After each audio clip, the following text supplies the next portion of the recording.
Hey, what's going on, guys? Ghost619 here, and today what I'm bringing you guys is another top 5. So this week's top 5 is going to be the top 5 best marksman variants in Advanced Warfare, and all these marksman variants are commented down below by you guys on last week's top 5, which was the top 5 best professional guns in Advanced Warfare. So next week's top 5 is going to be the top 5 most overrated elite guns in Advanced Warfare. So just comment down below an elite gun that gets too much hype, but in reality it's not that good. So just make sure you comment that down below in the comment section. Hopefully you guys will enjoy this week's top 5. So let's get right into it.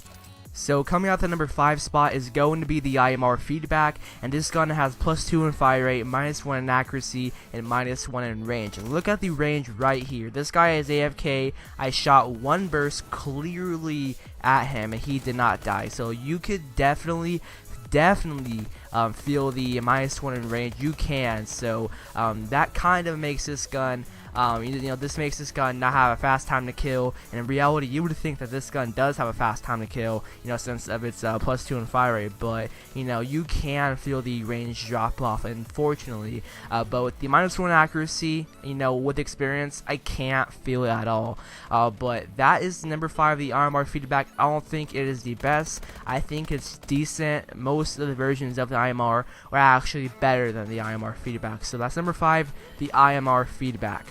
So coming out the number 4 spot is going to be the Pummeler, and this gun has +1 in fire rate, +1 in handling, -1 in accuracy, and -1 in damage. So this gun, it's a very good gun for quick scoping, because this gun does have a faster sprint out time, and the quick scope, you want to bring up your sniper real fast. So basically the handling brings up the sniper faster than the base variant of the Mors, which is pretty good for quick scoping, and it does have +1 in fire rate, which is also good for quick scoping, but it also has the downside of -1 accuracy, as well as damage, which I think that is wall penetration for snipers. So basically this is a pretty good marksman variant overall, and that is number 4, the Pummeler. So coming up the number 3 spot is going to be the SN6 Magistrate, and this gun has +1 accuracy, +1 range, -1 handling, and -1 mobility. So this gun has a wider hipfire spread, as well it has a slower ADS time. So the stats on the Magistrate is actually the same stats on the SN6 Money, but the SN6 Money has -2 mobility, and the Money actually has an extra magazine size. So the Magistrate is as close as you can get to the Money if you are wanting the Money. But you know how I'm doing a top 5 most overrated elite guns for next week's episode? Well, the Money could be an overrated elite gun because it's basically the Magistrate, So that is number 3, the SN6 Magistrate.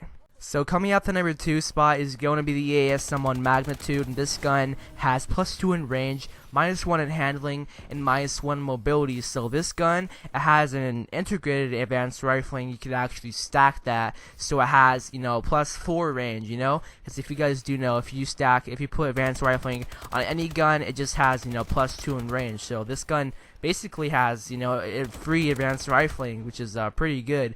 And this gun does have a wider hipfire spread as well. This gun does have a slower ADS time. So the ASM1 Magnitude, this is the one to go if you guys don't have the Speakeasy or any good elite versions of the ASM1. So that is number 2, the ASM1 Magnitude. It can pick people off from very long ranges, especially from green band. I have been cross mapped by the Magnitude, and it had advanced rifling on it, and that gun is just it's a sniper, man. It can cross map people. It really can. I have been cross mapped with experience. So that is number 2, the ASM1 Magnitude. So coming out the number 1 spot, the best marksman variant in Advanced Warfare, and that is going to be the HBRa3 Average Joe. So this gun has +1 damage, +1 range, for -2 in handling, and I think that's an amazing trade-off, because the HBR, how every gun has its own description. How the Battle 27 shoots fast over time. Well, this gun description, it says it's the best in class handling, and you really don't lose much at all if you have it says the -2 handling. You don't really lose much at all, because this gun's the best handling, which is hip hipfire spread, of course. So this gun does have a wider hipfire spread, which you're not going to be hipfiring with the HBR as often. You know, you really aren't going to be hipfiring at all. To be perfectly honest, you know, with experience, I don't hipfire with the Average Joe.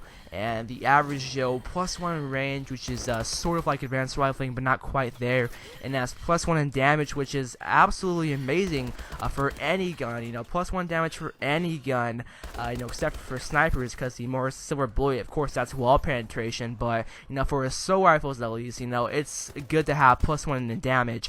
And the Moore's Average Joe, you could definitely notice a difference between the stock variant. At least I can notice a difference, and I think this is the HBR to go. If you guys don't have any good variants like the Raider, or if you don't have the Insanity, this one is the variant to go. So that is the best Marksman variant in Advanced Warfare, the Average Joe. So hopefully you guys enjoy this top 5. Make sure to comment down below the most overrated elite gun for next week's top 5, which I mentioned when already here in this gameplay, the SN6 Money. So just comment down below the most overrated elite gun in Advanced Warfare. And hopefully you guys did enjoy, and I'm Ghost619, and I'm out of here. Peace out.